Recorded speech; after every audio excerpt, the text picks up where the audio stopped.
Well, I've now worn each of these shirts for 10 videos each. If anyone from HMRC is watching, I think that qualifies them as business expenses. In the meantime, 5 years in the future. Hello, folks, and welcome to a very croaky 5 years in the future look at the Arsenal save that we did during the FM22 beta. If somehow you've not been following along with the story of my ever-declining voice, you can hear it now. It's likely to get worse as the video goes on, but I know if I don't do this now, it's probably never going to get done because Not Elite to Legend starts tomorrow and all my focus is going to be there. So all I've done is taken the Arsenal save as it was left yesterday at the end of yesterday's episode, at the end of our 2 years at the club, where I resigned from the club. I did remember to export the team for the LOLLUJO Cup later in the year, so we're definitely going to be having that, assuming the new versus mode when it's released allows you to import teams in that way. The export's still there, so I imagine it probably will. I've then holidayed it 5 years in the future, and we're going to have a look to see what happened next. Did my team, my excellent Arsenal team that I put together, stay together? Did they go on and win anything? I mean, what we can see immediately, without digging into it any further, is Ernesto Valverde is the manager, Jude Bellingham's the captain, and they finished 5th in the Premier League in 2028. So it's not boding well, is it? Valverde, how long has he been manager for? Has he done the full 5 years? He hasn't. He became manager 3 years ago. So I'm going to assume whoever came in directly after me got fired. Should we have a little look? So Steven Gerrard took over. No, in fact, wow. Okay. Jurgen Klopp took over from me as manager on my birthday as well. Why on earth did Jurgen Klopp leave Liverpool? Milestones. Did they sack him? Jurgen Klopp was sacked as manager of Liverpool in 2023, took over at Arsenal and lasted a year and a bit before he too got sacked and was replaced by Steven Gerrard, who lasted not quite a year before he got sacked.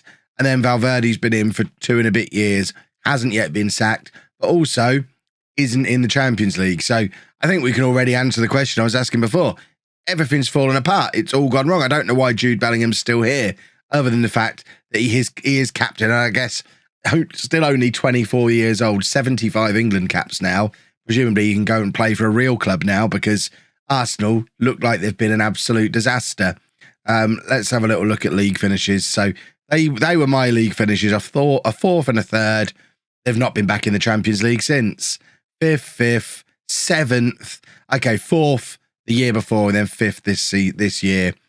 Just gone. How have they managed to balls this up quite so spectacularly? I don't even really understand how you managed to do that.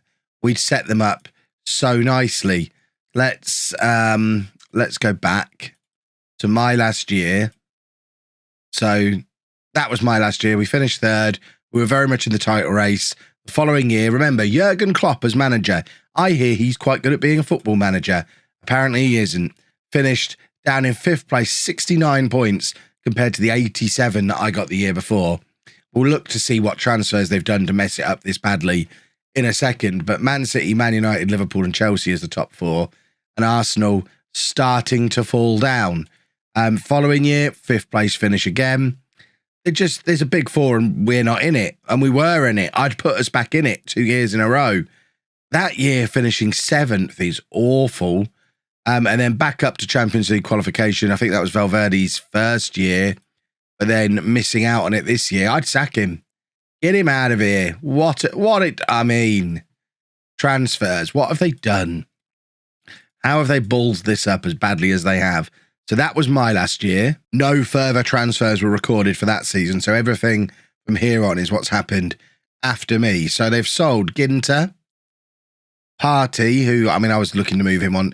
Odegaard going to Liverpool is insane. And Gabriel's gone out on loan, and they've replaced them with Rudiger, Weston McKennie, Harry Maguire, and some guy. Why? Oh, why? Yeah, I know we've sold Ginter and Gabriel, and Fofana presumably didn't sign permanently, but there was still... Who was our back 4? Who did we have at the back? Sula, Zagadou. Feel like we had someone else quite good back there. Skriniar. Why are we signing Rudiger and Maguire? McKinney I can kind of understand. he's a decent FM signing, but I don't understand Rudiger and Maguire at all. Following year, Lokonga goes, Martinelli goes, Gabriel left permanently, Balogun went for only 2 million, Ramsdale for 27 million. I think that's partly my fault for signing a better keeper than him. Christian Eriksen came in on a free transfer. Big Kev Keller from Liverpool, and Andre Frank Zambo Anguissa, who, I mean, that's not really an Arsenal standard signing. Certainly not to what we'd established. And then the following year, Gnabry leaves. Klozek left for only 7.5 million, so presumably was never really used. He was never really used. Of course he was never really used. Pereira left for 5.5 million. Belotti finally leaving for 15 million there. Smith Rowe going to Bayern Munich for only 32 million. Only 5 England caps for Emil Smith Rowe. Seems disgraceful, really. I mean, it wasn't just with me that he was performing well. The following year, 21 goal contributions for 30 games on a 7.4. And so Klopp used him, but Gerrard and Valverde, Gerrard didn't, and then sold him to Bayern Munich. How is that boy not getting England games? I don't understand. It makes no sense. And coming in, another bunch of players that, I mean, I'm not overly impressed. They're all old. They've reversed the policy. This is back to the Arsenal of like 2 years ago, signing old men who are past it to complement this beautiful team of up-and-coming superstars that I put together for them. Ugh. The Ketelaere went to Leipzig for 54 million there. I'm disgusted. Clement Longley coming in at 33 years old. Oh, dear. Zagadou left on a free transfer. So Zagadou, we signed Rudiger and Harry Maguire and just didn't use Zagadou anymore. I don't understand. So what does the Arsenal team look like now? We're now playing a 4-3-3 with Jude. But you didn't like me playing Jude Bellingham as a deep line playmaker in a 2. This guy's playing Bellingham as the holding midfielder behind Kessie and McKennie. Kimpembe, Skriniar, Tomiyasu, Tierney. I mean, that should be... This looks good. The attack's a little questionable, maybe. He's a new gen, so maybe we won't question him. 8 caps for Argentina. We know how good Saka is.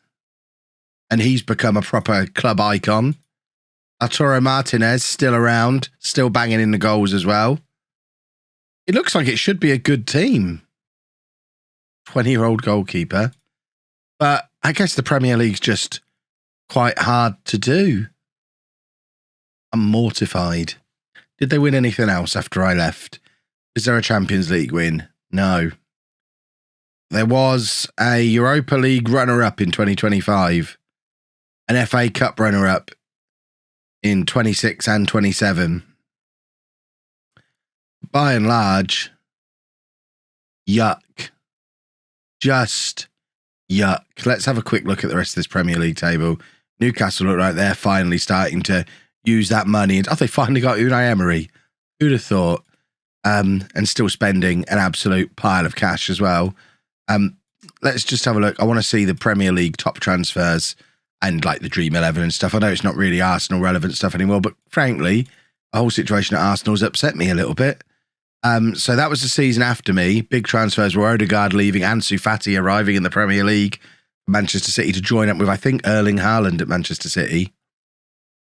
What other big transfers have we got? Nothing earth-shattering that year. Following year, Nico Williams. £113 million to Manchester United. That feels like a large transfer. And then... No, I'm looking for the big £100 million transfers. Reece Nelson going to Liverpool for 65 million. So he's one that got away. We binned him off early, and he's now playing regularly for Liverpool. Maybe that was a mistake, but to be honest, he was in the way of Saka, or Saka was in the way of him. So they never would have both been part of the same team. And this is your Premier League Dream 11 now. 5 years or 7 years in the future, I guess. Saka in at left back. Ederson in goal. Diaz. Frankie de Jong has made it to Manchester United. Trent Alexander-Arnold. Is that Liverpool? It's a weird colour for Liverpool. Don't know who this guy is. He's a new gen. Phil Foden and some guy who doesn't have a face. Who's it? That's not Lazio, Juventus, presumably in real life. Not familiar with him. And Jadon Sancho eventually did get a game for Manchester United, apparently quite a few. And then Haaland and Mbappe up front. So Erling Haaland, now 27, scoring lots of goals in the Premier League for Manchester City. And Kylian Mbappe, now 29, scoring fewer goals for Manchester United, but presumably still probably playing out wide like he was every time we played against Manchester United. Yeah, Greenwood. So we see how Greenwood's got on. Never had another season like that one. How weird. How very weird. What causes that? Just that one standout season and then everything else is normal. How very strange. If you've enjoyed that quick look forward into 5 years after the end of the Arsenal save, please make sure you leave me a nice big thumbs up on the video. Ordinarily, I'd go into a bit more depth over bits and pieces, but as you can hear, my voice is worse than it was in the Non-League to Legend video I put out this morning, and I need to rest it, ready for the full save to start tomorrow. So we're going to cut this off there. Subscribe to the channel. Get ready for Non-League to Legend tomorrow. It's going to be awesome. Thank you very much for watching.